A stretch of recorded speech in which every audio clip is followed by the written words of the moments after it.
And it's going to bring you to this database here. And as you can see, even with the advanced search options, searching in ScienceDirect is a tad bit different than like EBSCO and Gale, which will usually give you multiple search boxes to use. In this case, you only have this area right here. So what you're going to have to do is you're actually going to have to kind of input fields that EBSCOhost and Gale automatically do for you, which is going to be the Boolean operators, which are the basically just like the and, or not section. So instead of just being able to type in just the terms and automatically having the database search the and for you, in this case you're going to have to put that in there. And what I mean by that is like this right here. You just have to put money and meaning. So in EBSCO and Gale, they would automatically insert that and for you. In ScienceDirect, it's not going to do that for you. So you're actually going to have to add that in to your search. And that's really basically all you need to do. So you're just using your terms. If you had like a third term, you would just do it again. You would just put and then whatever your third term was, and then it would search all of those terms together. So that's really all you need to worry with on this search part here. Just go ahead and search, and it'll bring up the most relevant articles for you that have those search terms in the title, also in the abstract, things like that. It kind of tries to search through all of those. As you see here, you get 89,000 results. You can limit it down to about 59,000 if you just do research articles. That's one of the big drawbacks for ScienceDirect, is you're going to get a ton of articles and a ton of information, and it's not as intuitive in terms of being able to limit that information and make it as efficient and as relevant as possible to your individual needs. So it's one of those deals where you're kind of just having to hope that it gives you the most relevant information and kind of just find those articles. But it's still such a great resource, and it's still such a great database, especially in relation to sciences and social sciences and the way those disciplines interact with other disciplines. So I still highly recommend checking it out. If those subject areas are places that you're looking at specifically for your research. If not, you can completely ignore this database. But I still wanted to kind of bring it to your attention, at least show you how to search. It's pretty easy to search, but then kind of weeding out the articles that you need or that you may need is a little difficult, a little cumbersome.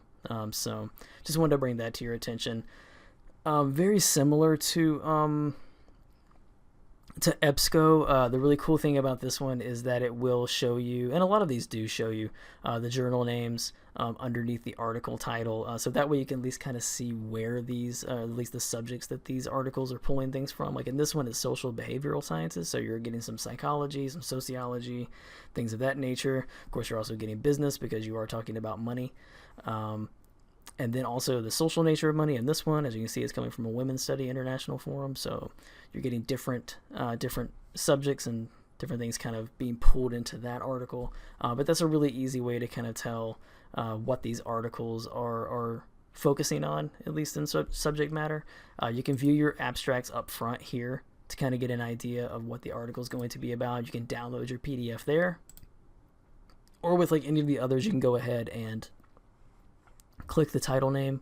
It'll bring you to this indexing page, and it'll give you the option to look at the abstract, look at the keywords, look at references.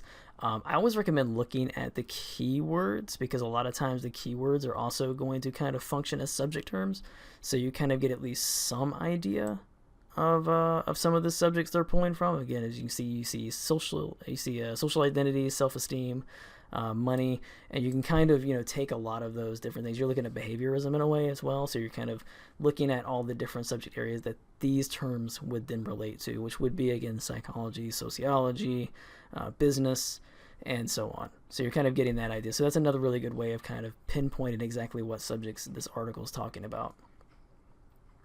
And then you have the article, so you can view the article in here. You can download it again, as I said, with the PDF full text there. And so that's basically how you're going to get your information here. All your other information around here you can go ahead and get so that you can cite this article. A lot of times the PDFs will have citation information attached to it, not always, so don't quote me on that. But for the most part, it's usually going to. A lot of times they'll have citations at the end of the article. They don't have it on here. But again, it may be located within the actual article itself. But then that's another thing as well with this. the exporting, the sharing, it's a little bit different here. You can email it to yourself, which is nice. So it does kind of stay in line with EBSCO and Gale that way. But in terms of the amount of information that you get with these, it's a little bit different. But at least you do get the PDF that you can use. So anyway, that's ScienceDirect. There's really not much more to really go into with that.